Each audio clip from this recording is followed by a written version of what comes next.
We are back on Taking Care of Business on Koerner Radio, News Talk, 1180, 1230 KGEO, 1410 KERI, 1000 KKIM in Albuquerque, New Mexico, and 3 times a week on the Internet on KNUCmedia.com. Our guest by phone, one of our favorite guests that we have had recurringly for 4 or 5 times now, I think, over the years, the former head of the California Republican Party, Tom Del Beccaro. So, hey, thanks again for having me on. Tom, we love having you on. And by the way, your articles in Forbes magazine are excellent. I'm glad that you send them on to me, and I've enjoyed every single one of them. But let's pick up again with Koerner, because that's such an important story that just happened. Now, a lot of people are saying it is because of the immigration issue, because he was for the immigration reform. Do you think that had a lot to do with his demise? I think it had something to do with his demise. I think the immigration issue is a Waterloo for Republicans, because I don't believe that they are approaching it correctly. They seem to be approaching it from a way that makes it work in the eyes of the Democrats, but not in the eyes of most Republicans. And so that did not help him. It also doesn't help them that the establishment is not viewed as challenging or cleaning up government. They need to develop that persona, especially ahead of 2016, if Republicans are to succeed. The obvious comparison is a Newt Gingrich who, when he got in there, ran on changing things and did a change agenda with a Democrat president. The Republicans need to do that thing again, and they weren't seeing enough of that out of Boehner. They're not seeing that enough out of Koerner. And so, the demise of the Tea Party was greatly exaggerated, and now and again they're going to have amazing results. Tom, it's amazing, as you say, the scope of this victory, and you can't really play it down, because when you look at some of the numbers, I mean, Eric outspent him 20-1. 50-1. Well, okay, I read 20-1 this morning, but somewhere between 20 and 50-1. And the turnout in this election was larger than the turnout for the primary in the presidential election. Yeah, and you've got to wonder whether Democrats got in there and did that, which I think, from a Democrat point of view, is kind of dumb, because the Tea Party complaint is Koerner was playing too well with the Democrats. How is it that they would knock him out? I don't know, but we'll have to see. Oh, and you just brought up a very, very good point, too. So, because that's the problem we have now here in California with Prop 14, which I know you're against. So the Democrats may have been involved in this just so they could get rid of Koerner. Are you saying that? But I don't know why, because Cantor's trying to work both sides of the aisle. Right. Yeah, he is. Yeah. So it's not really clear to me why the Democrats were so motivated to play in this particular primary. But the huge turnout is very interesting, and I think over time we're going to get a lot of studies on exactly who voted in this election. It's a little early to tell. Right. Do they think the Democrat could beat a Republican other than Koerner? Might that be their motivation? It's possible. But look, Republicans knocked off Tom Daschle in interesting fashion a long while back. So that, these things happen. They take runs at these particular leaders for a reason, and because once they get in there, they tend to be effective at what they want to do, and so you want to unsettle the apple cart. That's probably the reasoning of the Democrats. I think my question is Koerner going to continue in his current position until he leaves office? And then the second question who's going to be taking his place? That's going to be a dogfight. It is.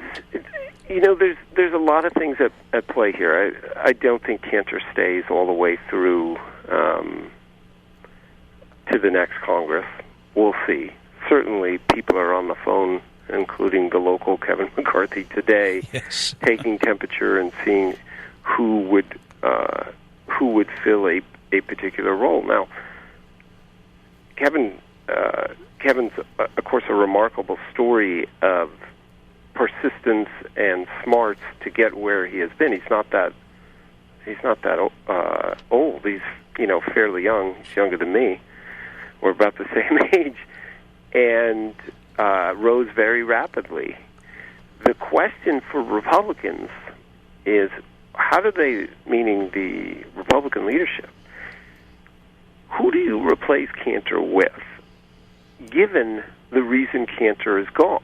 Exactly. Do you ignore the election results, or do you somehow look at them and say, okay, we need to adjust on the fly, as we say in hockey terms, as things are going?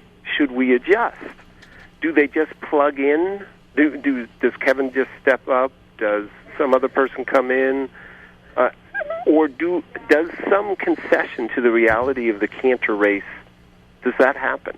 That'll be the interesting thing to watch. Exactly. Tom Del Beccaro is our guest, former head of the California Republican Party. Tom, interesting. We had a very special visitor to Kern County yesterday. Governor Perry was in town supporting Shannon Grove in the in California legislature. He had a lot of interesting remarks to make, and it almost appears as though he may make another run at the presidency. In addition to that, a couple weeks ago we had Rick Santorum on the show, and he never said he was going to run for president, but based on some of the things he said, I really think he's going to run again. And actually, we have John Bolton coming on next week, and he's looking at an exploratory committee. So I love John Bolton. I do too. Rick Perry is a dynamo. I don't see Bolton being successful, as brilliant and important a person as he is. Republicans need to nominate a successful governor. Right. Period. End of story. That's how they win elections. Think of all the presidents we've had that have been governors. My personal preference is a Pence, who, by the way, used to have Kevin McCarthy's current job, and a Walker, someone that has been through fire and is willing to stand tall and with a record of reform. And success. Rick Perry can fill those shoes as well. Yeah, we've got some great candidates. The problem will be, of course, for Republicans, is the cattle call, which does not help, because if Hillary decides to run, she could potentially just have an easy flight and raise tons of money and have an enormous war chest, and Republicans will be fairly broke and have to start all over again. I'm trying to understand, what is it that Hillary brings to the table?